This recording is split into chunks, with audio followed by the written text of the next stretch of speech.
Hello friends, నాకు అసలు తోటకూర అంటేనే ఇష్టం లేదు. తోటకూర పులుసు కానీ ఏపుడు కానీ ఏమీ తిన్ను. బట్ మా డాడీ ఈరోజు తోటకూర పకోడీ చేశారనమాట.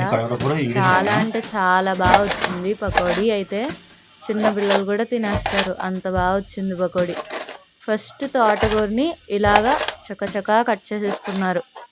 తోటకూరని కట్ చేసేటప్పుడు జాగ్రత్తగా కట్ చేయండి, ఏళ్ళవి కట్ చేసుకుంటారండి. సో ఇలా కట్ చేసేసుకున్న తోటకూరని ఒక బౌల్లోకి తీసేసుకుందాం. తీసుకొని బాగా కడగాలి తోటకూరని.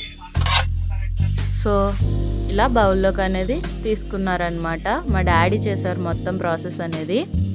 సో దీంట్లోకి ఇంగ్రీడియంట్స్ ఏం యాడ్ చేయాలంటే పచ్చిమిరపకాయలు, జీలకర్ర, ఉప్పు, తినే సోడా, శనగపిండి అండ్ వరిపిండి మనం చూసుకోవాలి.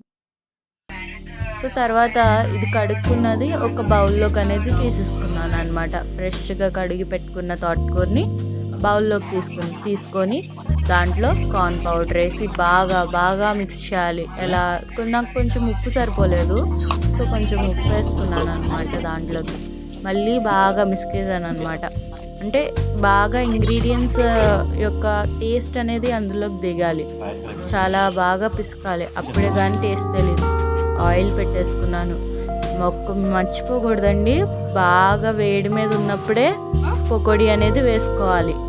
సో పకోడీ వేసేస్తున్నాను చూడండి. ఇలా బాగా వేడి మీద ఉన్నప్పుడే వేయాలి, అప్పుడే ఆయిల్ అనేది మీకు లాగదన్నమాట. సో ఇలా పకోడీ అనేది వేసుకున్నాను నేను. చూడండి, కలర్ కూడా చాలా బాగుంది. అసలు ఆకుకూర టేస్ట్ కాకుండా మామూలుగా ఉల్లిపాయ పకోడీ వేసుకున్నట్టు వచ్చింది. ఇది చాలా బాగా వచ్చింది కానీ పకోడీ. సో ఇలాగా కొంతసేపు వేగనివ్వండి, మీకు తెలిసిపోద్ది అనమాట. అక్కడ ఏవైతే ఉన్నాయో ఆ బుడగలన్నీ తగ్గిపోయి ఇలా వస్తుంది ఆయిల్లో. సో ఇలా వస్తుందంటే ఆల్మోస్ట్ వేగిపోయినట్టే. సో కొంతసేపు ఉంచి అలాగా ఎప్పుడు హై ఫ్లేమ్లోనే ఉండాలి, అది మర్చిపోకూడదు. సో నేను ఆయిల్ అనేది కూడా కొంచెం ఎక్కువే తీసుకున్నాను, ఎందుకంటే తర్వాత మళ్ళీ మనం రీయూజ్ చేసుకోవచ్చు ఆయిల్ని, ఏ ప్రాబ్లం ఉండదు. సో అలా ఆయిల్ తీసుకొని వేసుకుంటున్నాను అనమాట. అంటే ఒక ప్లేట్లోకి తీసేసుకుంటున్నాను. సో ఇలాగ ప్లేట్లోకి తీసుకున్నాను. ఇలాగే రెండో వాయి కూడా వేసేసి అవి కూడా ఎగాక తీసి పక్కన పెట్టేసుకున్నాను అనమాట. ఇప్పుడు నా దగ్గర ధనియాల పొడి ఉంది. మసాలా అయినా జల్లుకోవచ్చు, ధనియాల పొడి కూడా జల్లుకోవచ్చు అనమాట. లైట్గా ధనియాల పొడి జల్లి కొంచెం అలా తిప్పి సర్వ్ చేసుకుంటే చాలా బాగుంటుంది. చాలా అంటే చాలా బాగా వచ్చింది, టేస్ట్ కూడా అసలు చెప్పలేం. మీరు ట్రై చేయండి.